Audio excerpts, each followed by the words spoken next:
नमस्कार दोस्तों, एक और नए वीडियो में आपका स्वागत है मेरे भाइयों। आज हम लोग दोस्तों सबसे पहले एक प्रूफ देखेंगे और वो प्रूफ क्या कि आपके पेपर में किस तरह के क्वेश्चन आते हैं। क्या मैं जो आपको पढ़ा रहा हूँ क्या उस तरह के क्वेश्चन आपके पेपर में आते हैं, पहले उसका प्रूफ हो जाए, फिर वीडियो को कंटिन्यू करेंगे। ठीक है मेरे भाइयों, देखिए यही क्वेश्चन आपके सामने जो पॉइंट वाला है, खा वाला क्वेश्चन, वही आप देखिए। ठीक है मेरे भाइयों, तो आपको मैंने दिखाया अभी कि इसमें जो मैंने कहा कि खा वाला क्वेश्चन आपको देखना मेरे दोस्तों, वो 4 नंबर का आया है जैसा कि आपने देखा। तो मेरे भाइयों, मेरे कहने का साफ साफ मतलब यह है कि जो चीजें मैं आपको पढ़ा रहा हूं क्या वो आपके लिए यूजफुल है या नहीं, क्या वो आपके पेपर में आएगा या नहीं, ये सबसे बड़ी बात होती जाती है। और वही चीज मैं आपको प्रूफ दे रहा था। ठीक है, तो मैंने प्रूफ भी दिया आपको मेरे दोस्तों। आपके दिमाग में ये बैठना चाहिए कि हाँ, वास्तव में मैं जो आपको व्हाइट बोर्ड पे पढ़ा रहा हूँ एक बेहतर कंटेंट पढ़ा रहा हूँ मेरे दोस्तों। कोई ऐसा कंटेंट नहीं है, कोई ऐसी टॉपिक नहीं पढ़ा रहा हूँ जो आपके एग्जाम में 2025 के एग्जाम में ना आए। ऐसा संभव नहीं है मेरे भाई। मैं बार बार कहता हूँ, पिछली वीडियो के साथ और पिछले पेपर को मिला लीजिए, आप इत्मीनान से समझ जाएंगे कि वास्तव में जो मैं पढ़ाया हूँ पेपर में फंसा है। 1 2 3 4 नहीं, करीब 8 से 10 12 क्वेश्चन तक फंसे मेरे भाइयों। ठीक है, चलिए एक और लास्ट वीडियो हम लोगों को जानना है मेरे दोस्तों कि दो चर वाले रैखिक समीकरण में जो लैंग्वेज बेस्ड क्वेश्चन आते हैं, जो भाषा पर आधारित प्रश्न आते हैं, उसके बारे में हमको जानना है। जैसे पहले संख्या पर आधारित ऑलरेडी मैं क्वेश्चन बनाया हूं, ऑलरेडी मैं बता चुका हूं कि कैसे कैसे कई पार्टों में बताया हूं। इसी चैनल पे है, अगर आपकी इच्छा होगी तो उस वीडियो को भी पढ़ लीजिएगा। बहुत ही डीपली मैं पढ़ाया हूं, आपको बहुत अच्छे से समझ में आएगा। ठीक है मेरे भाई, चलिए हमने आपसे क्या कहा कि भाषा पर आधारित प्रश्न आपको पढ़ना है। भाषा पर आधारित प्रश्न, भाषा पर आधारित प्रश्न कैसा होता है उसके बारे में आपको समझना है।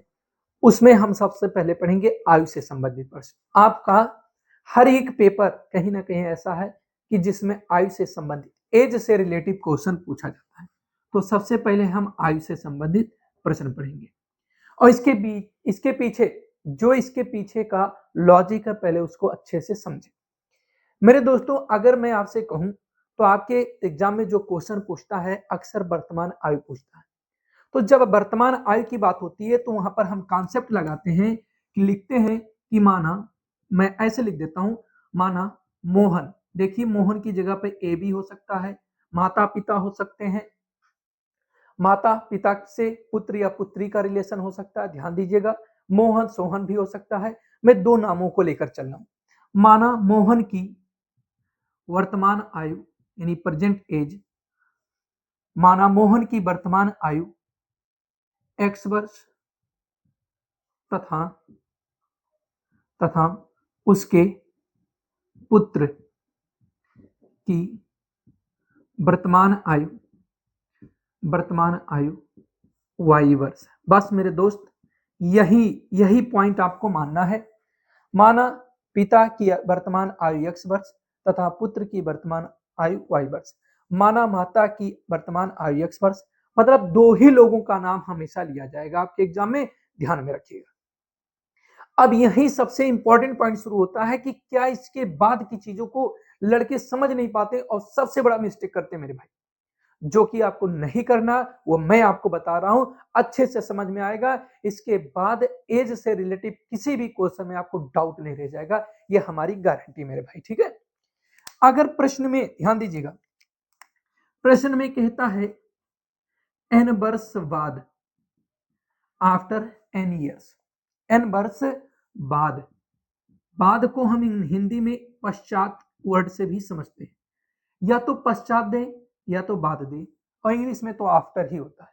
तो एन वर्ष बाद अगर हमें आयु निकालनी होगी तो दोनों की आयु क्रमशः, अगर मानते हैं मेरे भाई कि आज आप 15 वर्ष के हैं, ठीक है, ये आज मतलब वर्तमान, ये आपकी वर्तमान है, मैं आपको समझाने के लिए कह रहा हूं। तो 3 वर्ष बाद आप कितने साल के हो जाएंगे? 3 वर्ष बाद, तो भाई 15 वर्तमान में हमने 3 जोड़ा और ये हुआ 18 वर्ष। बस जब बाद वर्ड आए, आफ्टर वर्ड आए या पश्चात आए, तो जो आपने वर्तमान माना था वही वर्तमान आयु में आप ऐड कर दीजिए। आयु क्रमशः पिता की x प्लस एन वर्ष हो जाएगी और पुत्र की कितनी हो जाएगी, y प्लस एन वर्ष हो जाएगी। ठीक है मेरे भाई। तो कहता है इसके साथ एक कंडीशन देता है कि n वर्ष बाद पिता की आयु पुत्र की आयु की 2 गुनी, 4 गुनी, 3 गुनी या 2/3 गुनी हो जाती है। तो पिता की आयु जो होगी x प्लस एन इक्वल हम कहते हैं कितने टाइम्स, हम कहते हैं 5 टाइम्स, यानी 5 गुना, यानी किसके, पुत्र की आयु की। तो बस मेरे दोस्तों ऐसे आप इसको इक्वेशन बनाएंगे और ये एक इक्वेशन आपका कंप्लीट हो जाएगा। ठीक है। अगर आपके प्रश्न में कहता है दूसरा पॉइंट, यही दो ही कंडीशन देगा।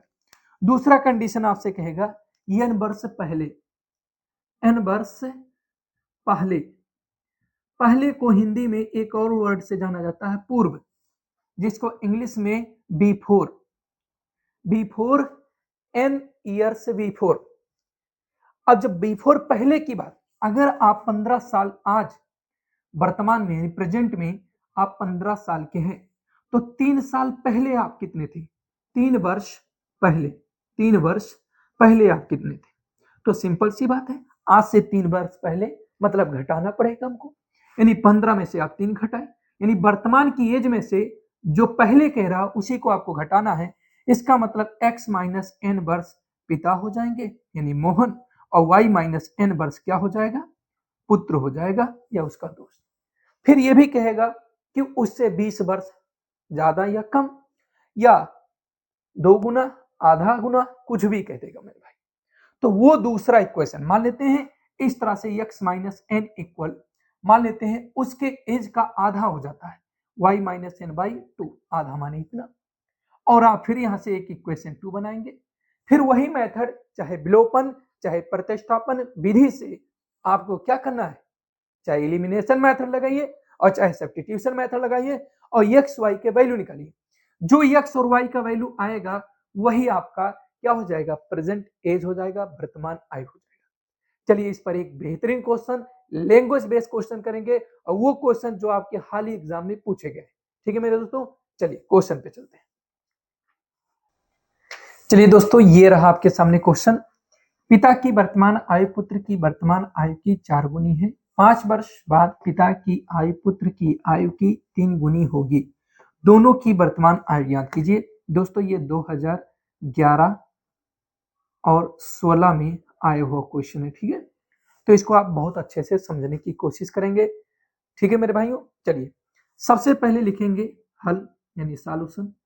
अगर हम देखें तो पिता और पुत्र की ही बात कही है। देखिए पिता और पुत्र, तो मानते हैं, माना पिता की, माना पिता की वर्तमान आयु, वर्तमान आयु x वर्ष तथा पुत्र की, पुत्र की वर्तमान आयु, वर्तमान आयु, वर्तमान आयु y वर्ष है, y वर्ष। बस इतना मानने के बाद कंडीशन में आपको चलना है, जो प्रश्न में शर्त दिया है उसके अकॉर्डिंग चलना है। लिखेंगे प्रथम शर्त से, प्रथम शर्त से यानी फर्स्ट कंडीशन से। फर्स्ट कंडीशन क्या कह रहा है, वर्तमान आयु की 4 गुनी है। अब कह रहा है क्या, 5 वर्ष बाद पिता की आयु पुत्र की आयु की 3 गुनी हो जाएगी। अब पहला शर्त यहीं पर दिया है कि पिता की वर्तमान आयु पुत्र की वर्तमान आयु की 4 गुनी है।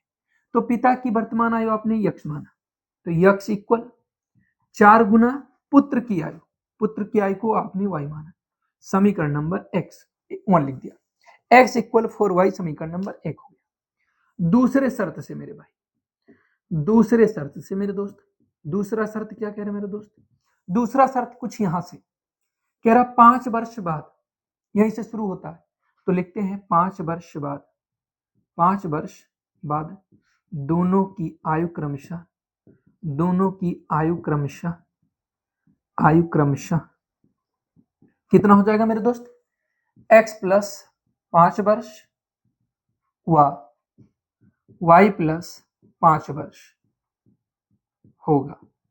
तो प्रश्नानुसार क्या कह रहा है, कह रहा है 5 यानी 5 वर्ष बाद पिता की आयु, पिता की आयु कितनी है मेरे भाई, पिता की आयु x प्लस 5 वर्ष हो गया, बराबर है कितने से मेरे भैया, 3 गुनी होगी किसके, पुत्र की, तो 3 गुनी पुत्र की y प्लस 3, ठीक है, सॉरी y प्लस 5।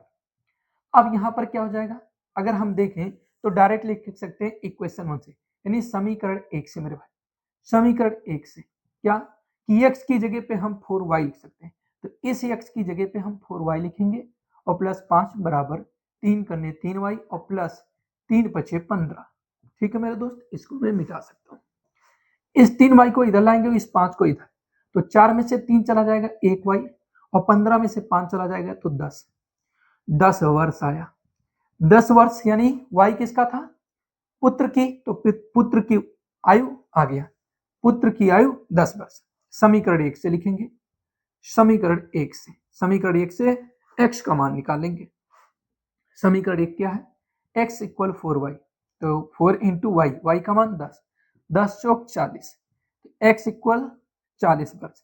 ये किसका मान आ गया मेरे भाई, पिता, तो पिता की आयु यहाँ पर आ गया और यहाँ पुत्र की वर्तमान है। वीडियो आपको अच्छी लगे दोस्त तो लाइक जरूर कीजिए, प्यारा सा कमेंट कीजिए। चलिए अगले कॉन्सेप्ट पे चलते हैं मेरे भाई, ठीक है। चलिए दोस्तों, दूसरा क्वेश्चन जो आपका है, यानी दूसरे टाइप का जो क्वेश्चन होगा वो संख्या पर आधारित प्रश्न होगा, जो कि बहुत इंपॉर्टेंट है मेरे भाई, ध्यान दीजिएगा।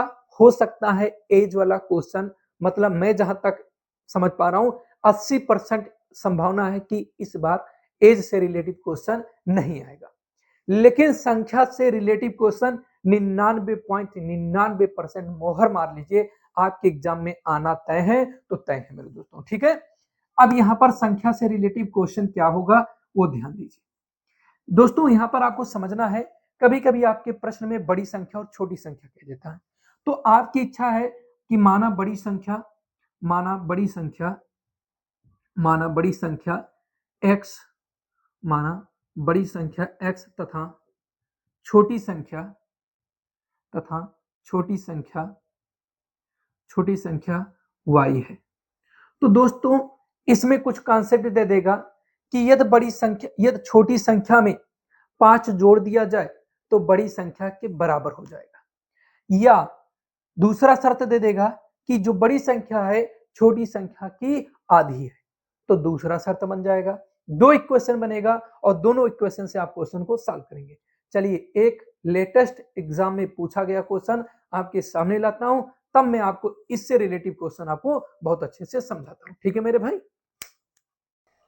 दोस्तों ये रहा आपके सामने क्वेश्चन, दो संख्याओं का योग 85 है, यदि बड़ी संख्या छोटी संख्या के 4 गुने से 5 अधिक है तो संख्याएं ज्ञात कीजिए। तो इसके लिए मैंने आपको अभी बताया, कुछ समय पहले समझाया हूं कि मान लो, माना बड़ी संख्या, माना बड़ी संख्या x तथा छोटी संख्या, तथा छोटी संख्या y है, तथा छोटी संख्या y है, ठीक। तो अब हमें करना क्या भैया, पहला शर्त, दो संख्याओं का योग 85 है, तो भैया लिखते हैं क्या, प्रथम शर्त से, प्रथम शर्त से क्या है मेरे दोस्त कि दोनों का योगफल यानी बड़ी संख्या प्लस छोटी संख्या इक्वल 85। समीकरण 1 मानना चाहते हैं तो अभी समीकरण 1 मान लीजिए।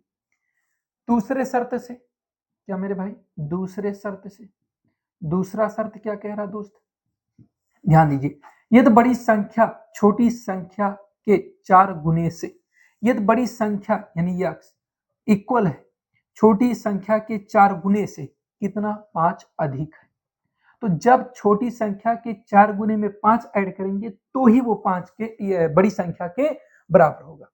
तो अब इस तरह से समीकरण नंबर 2 हो गया। समीकरण 2 में देखा जाए तो x का मान दूसरे चरराशि के मान के पदों में लिखा है, यानी दूसरे चरराशि के पदों में लिखा है, तो इसका मतलब क्या होता है, तुरंत हम प्रतिस्थापन विधि का ही यूज करेंगे, ठीक है मेरे भाई। लिखते हैं क्या, समीकरण 2 का मान, समीकरण 2 का मान, समीकरण 1 में रखने पर, समीकरण 1 में रखने पर, इसके बाद और जानदार क्वेश्चन आपको पढ़ने जब भी ये आएंगे 6 नंबर में आएंगे, ठीक है मेरे भाई, में रखने पर। तो भैया अब समीकरण 1 तो आपका x प्लस वाई इक्वल क्या है, 85, x का मान क्या है 4y प्लस 5 और प्लस y कितना हो गया 85, 4 और 1 y 5y हो जाएगा, बोलो हाँ या ना। और ये 5 इधर जब आएगा तो 85 में से 5 जाएगा 80, 5 16 80 हो जाएगा, यानी y बराबर कितना हो जाएगा 16। जब y का मान आ गया तो लिखेंगे y का मान समीकरण 2 में रखने पर, समीकरण 2 में y का मान रखने पर, y का मान रखने पर तुरंत वो समीकरण 2 नोट कर लिया जाएगा। नोट भी कर दिया मैंने आपके सामने। तो x इक्वल 4 गुणे कितना है 16 है और प्लस 5, तो x इक्वल 4 चौके 16 चौके 64, 16 चौके 64 और प्लस 5, तो कितना हो जाएगा 64 और 5 कितना हो जाएगा 69। तो ये बड़ी संख्या होगी। ठीक है मेरे दोस्तों, चलिए नेक्स्ट कॉन्सेप्ट पे चलते हैं मेरे भाइयों। वो सबसे इंपॉर्टेंट कॉन्सेप्ट है, इसीलिए इत्मीनान से बने रहिए वीडियो में। तो दोस्तों आपके सामने ये क्वेश्चन, इस क्वेश्चन पर आप मोहर मार दो मेरे तरफ से मेरे भाई, अभी का अभी इस पर 3 स्टार बना लो, ठीक है। और 2025 में ये छपेगा, ये हमारी गारंटी है। अब की बार 99.99% नहीं कर रहा हूं, 100% छपेगा, ये मान के चलो मेरे दोस्त, ठीक है। बिलीव नहीं है पेपर देख के आना, पेपर में अगर वीडियो पूरी देख रहे हो तो पेपर में बैठोगे तो मुस्कुराओगे, और अगर आप पेपर में नहीं, यानी आपने वीडियो को नहीं देखा और आप पेपर देने के बाद आते हो तो फिर वीडियो देखते हो या आप मिलाते हो तो 100% आपको पछतावा होगा, ये हमारी गारंटी है, ठीक है।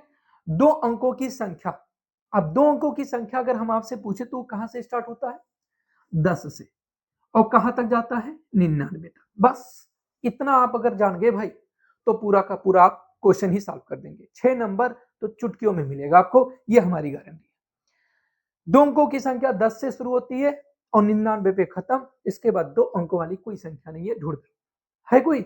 अब मत कह देना कि 9 होता है, नहीं बिल्कुल नहीं, 9 नहीं होता, ठीक है। नहीं तो माहौल बना लो, हाँ भाई 9 भी होता है, हाँ नहीं ऐसा नहीं होता, ठीक। तो 2 अंकों की संख्या की बात करें तो उसमें आपको मैं बता दूं, चलो मैं लिख देता हूं कोई आपके पसंद का संख्या, कौन सा लिख दूं, चलो कोई लिख देता हूं, पसंद वसंद की कोई बात नहीं है। मैंने लिख दिया 12। अगर मेरे दोस्त ये 2 अंकों की संख्या है तो इस 2 अंकों की संख्या में 2 अंकों, ध्यान दो 2 अंक, तो जो इसमें 2 अंक आए हैं वो कौन कौन है इसमें 1 और 2 है। तो 2 जो लिखा गया है, आपने कहा ये 12 है, तो मैं आपसे कह दूं कि 1 और 2 को ही 12 कहा गया, 2 और 1 को 12 क्यों नहीं कहा गया। तो आप कहेंगे सर ये कौन सी मजाक है, तो 21 है। हाँ भाई मैं भी मानता हूं, तो 1 और 2 को 12 कह दिया गया और 2 1 को 21 कह दिया गया, आखिर क्यों। इसलिए क्योंकि जो इनके प्लेस यानी ये नंबर था इसकी जगह पे आया और ये जो नंबर था इसकी जगह पे आया, मतलब क्या हुआ नंबर का स्थान उदला बदली हो गया, यानी नंबर का स्थान बदल गया। और जब नंबर का स्थान बदल जाता है तो वही डिजिट, वही अंक कोई और नंबर की वैल्यू देते हैं। बात समझ रहे हो। तो यानी अगर हम कहें तो ये जो 2 था इसको आप क्या कहते हैं यूनिट डिजिट, यानी इकाई संख्या कहते हैं, यानी इकाई अंक। और इस वाली संख्या को आप क्या कहते हैं मेरे दोस्त दहाई अंक। क्या कहते हैं मेरे भाई दहाई अंक। तो इस तरह से अगर मैं आपको बताना चाहूं या आपको मैं समझाना चाहूं तो इसको अगर हमें लिखना हो, इस 12 को अगर हमें लिखना हो तो मैं क्या लिखूंगा, मैं लिखूंगा 1 गुणे 10। दहाई का मतलब जिस अंक में 10 का गुणा हुआ हो, इकाई का मतलब जिसमें 1 का गुणा हुआ हो, और प्लस लगाएंगे क्या लिखेंगे भैया 2 गुणे 1। तो बताइए 10 करने 10 हो जाएगा और 2 करने 2 हो जाएगा और कितना हो जाएगा 10 2 12 हो जाएगा, ठीक है। तो हमारी बात समझ में आई। तो यही चीज हम लोग समझेंगे क्या बीज गणित में, 2 चर वाले रैखिक समीकरण, ठीक है। तो अब आपको करना क्या मेरे भाई ध्यान से समझिए। अब हम लिखेंगे क्या, माना माना इकाई अंक, इकाई अंक y। अब आप कहेंगे इकाई अंक y क्यों, मेरे दोस्त जब हम राइट करते हैं ना तो राइट करते समय सबसे पहले हम दहाई के अंक को लिखते हैं, तो इसीलिए मैं आपको इकाई का अंक जब पीछे जाएगा तो y के नाम से जाना जाएगा, इसीलिए इसे हम पहले y मानते हैं। माना इकाई का अंक y तथा तथा दहाई का अंक, दहाई का अंक x है, तब लिखेंगे आप क्या, तब संख्या, क्या लिखेंगे तब संख्या इक्वल क्या हो जाएगा मेरे दोस्त, फटाक से बताइए संख्या इक्वल सर होता क्या है 10 गुणे दहाई का अंक। तो दहाई का अंक आपने क्या माना x, और प्लस एक उड़े इकाई का अंक यानी y, इसका मतलब 10x प्लस y हो गया। बात समझ में आया? अच्छा, मैं आपसे कह दिया कि इकाई का अंक दहाई का अंक क्या है, तो इकाई का अंक और दहाई का अंक, इकाई अंक क्या है, दहाई अंक क्या है, x और y। अंक का बात करेगा तो x और y हो गए, y और x, दहाई का y और क्या नाम है, दहाई का x और इकाई का y हो जाएगा। ठीक है, तो अब इतना तो क्लियर हो गया। अब कहता अंकों के स्थान पलटने पर, अंकों के स्थान पलटने पर यानी उलट दिया जाए, क्या होगा, यदि अंकों का स्थान उलट दिया जाए, यही दो कंडीशन बनता है।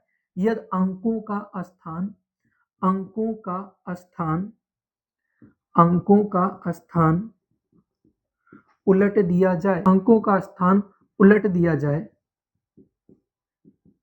तब बनी नई संख्या, तब बनी नई संख्या क्या हो जाएगी, ये अंकों का स्थान उलटने के लिए आपने कहा, चलिए ये यहां पर लिखते हैं ऐसे, इसका मतलब 10y और प्लस x हो जाएगा, बस सिंपल सी बात।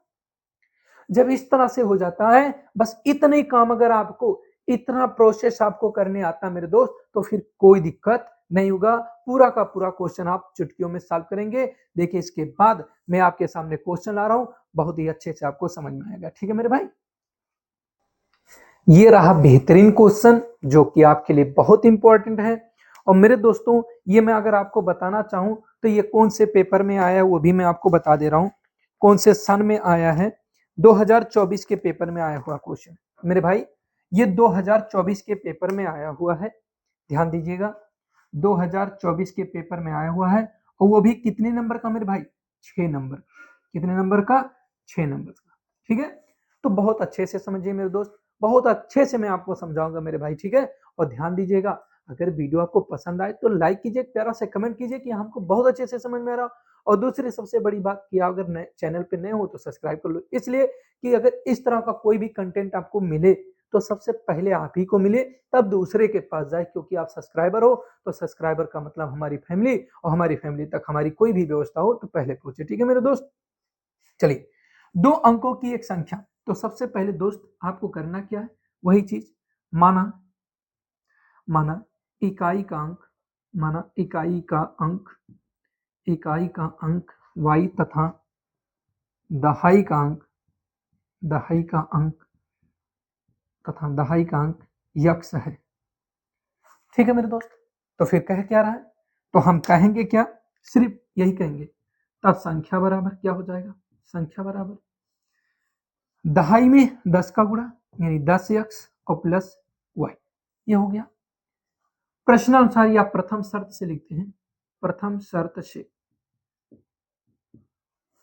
क्या प्रथम शर्त से, एवं इसके अंकों को उलटने पर, अंकों को, अंकों को उलटने पर, उलटने पर बनी नई संख्या, नई संख्या क्या हो जाएगी मेरे दोस्त, 10y प्लस एक्स।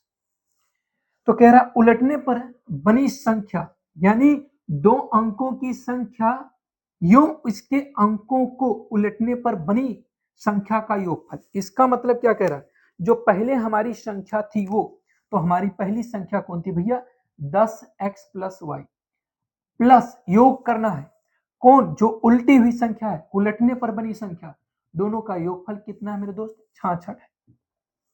ध्यान दीजिएगा, जब 66 की बात हो गई तो आप ध्यान दीजिए, 10 और 1 11x हो गया, और 10 और 1 कितना, 11y हो गया, और ये हो गया 66। अगर 11 यहां से हम कॉमन लेंगे तो x प्लस वाई इक्वल क्या हो जाएगा, 66 हो जाएगा, और 11 से इसको डिवाइड करेंगे तो क्या हो जाएगा मेरे दोस्त, x प्लस वाई इक्वल क्या हो जाएगा, 6, समीकरण नंबर 1 हो जाएगा। ठीक है मेरे दोस्त, ये पहला आपका पॉइंट हो गया, पहला इक्वेशन हो गया। दूसरा इक्वेशन क्या होता है, इसको मैं मिटा दूं तभी लिखूं, या चलो फिर नीचे से ही मिटा देता हूं, अगर आप सब लिख पाए हो तो अच्छी बात है, नहीं तो आप वीडियो को पूछ करके लिख लीजिएगा। इक्वेशन नंबर 1 हो गया, अब इसको मैं मिटा रहा हूं मेरे दोस्त। दूसरा शर्त आपका क्या कह रहा है, यदि संख्या के अंकों का अंतर 2, तो संख्या के अंक कितने थे, x और y आपने माने थे, तो x माइनस वाई इक्वल कितना हो गया, 2, समीकरण नंबर 2। तो समीकरण 1 और 2 को सॉल्व करना कौन सी विधि से? विलोपन विधि से सबसे आसान है। तो देखिए हम लिखते हैं समीकरण 1 व 2 को जोड़ने पर समीकरण 1 प्लस 2, तो एक क्या है? x प्लस वाई इक्वल 6 है, 6 है, हाँ बिल्कुल, x माइनस वाई इक्वल 2। जब ऐड करेंगे तो y से y कैंसिल हो जाएगा, तो 2x इक्वल 6 और 2 कितना हो जाएगा? 8, तो 2 चौक के 8, यानी x बराबर कितना हो जाएगा? 4। समीकरण 1 में रखने पर समीकरण 1 से एक क्या है? x प्लस वाई इक्वल 6 है, x का मान 4 plus y equal 6, y equal 6 minus 4 equal 2, यानी y का मान कितना हो गया? 2। तो संख्या कितनी हो जाएगी मेरे भाई? तो संख्या कितनी हो जाएगी? अतः संख्या क्या होगी? आपने माना था पहली संख्या क्या थी? 10x प्लस वाई, तो 10 गुणे x की बात करें तो कितना है मेरे दोस्त? 4, और प्लस y का बात करें तो 2। हाँ कहा यहाँ नीचे, चलो अच्छा अनुभव। चलिए ये देखिए, अगर नहीं दिख रहा होगा तो मैंने बोला है, तो उस तरह से आप इसको ध्यान दीजिएगा, ठीक है मेरे भाई। यहाँ पर अगर हम x की बात करें तो x का मान कितना है? 4 है, तो 10 चक 40 और 2 42, तो संख्या हमारी कितनी होगी? 42 या कितनी हो सकती है? 24, ठीक है। तो ये ध्यान दीजिएगा, इतना तो आपका। अब अंकों का अंतर कहा था, तो अंकों का अंतर क्या होगा? 4 में से 2 जाएगा तो 2 ही बचेगा, तो इसीलिए वो संख्या 42 होगी। लेकिन यहाँ पर 24 नहीं हो सकती, क्यों? 24 अगर आप कहते तो अंकों का अंतर, तो इसमें से अगर हम इसको घटा दें, दहाई में से इकाई को घटाते हैं तो हमारा -2 आ जाएगा, ठीक है मेरे भाई। तो इसीलिए वो संख्या आपकी कितनी होगी? 42। तो ये भी टॉपिक आपको बहुत अच्छे से समझ में आएगा। ये 2 टॉपिक आपके लिए बहुत इंपॉर्टेंट क्वेश्चन थे। अभी इसमें और भी क्वेश्चन हमको कराने हैं मेरे दोस्तों। अभी कम से कम आपको बता दूं तो एक भिन्न टाइप का कराना है और एक नाव की चाल वाला। ये 2 क्वेश्चन आपके लिए बहुत इंपॉर्टेंट है, या रेलगाड़ी वाला, ये क्वेश्चन आपके लिए इंपॉर्टेंट, ठीक है मेरे दोस्तों। देखते हैं वीडियो का ड्यूरेशन कितना हुआ, तो उसी अनुसार देखते हैं कितना हुआ। दोस्तों इसके बाद जो क्वेश्चन आपके बच रहे हैं, उन क्वेश्चन की बात अगर हम करें तो इसी वीडियो के आइकन में या डिस्प्ले पे मैं लगा दूंगा। जब ये वीडियो एंड होने लगेगा तो वो पार्ट ऑटोमेटिक आपके सामने आ जाएगा, जिससे आप उस पार्ट को कंटिन्यू कर सकते हैं। मेरे दोस्तों मैं सोच रहा हूँ आपको ज्यादा से ज्यादा और टॉपिक पढ़ा दूं जो मैं अपने चैनल पे पहले नहीं पढ़ाया हूँ। जो आपके 70 नंबर मैथ के आते हैं वो पूरे के पूरे कंप्लीट हो जाए, यही हमारा क्या है? काम है मेरे दोस्तों, और यही हमारा टारगेट है। तो दोस्तों अगली वीडियो में मिलते हैं अगले टॉपिक के साथ, तब तक के लिए वंदे मातरम, जय हिंद।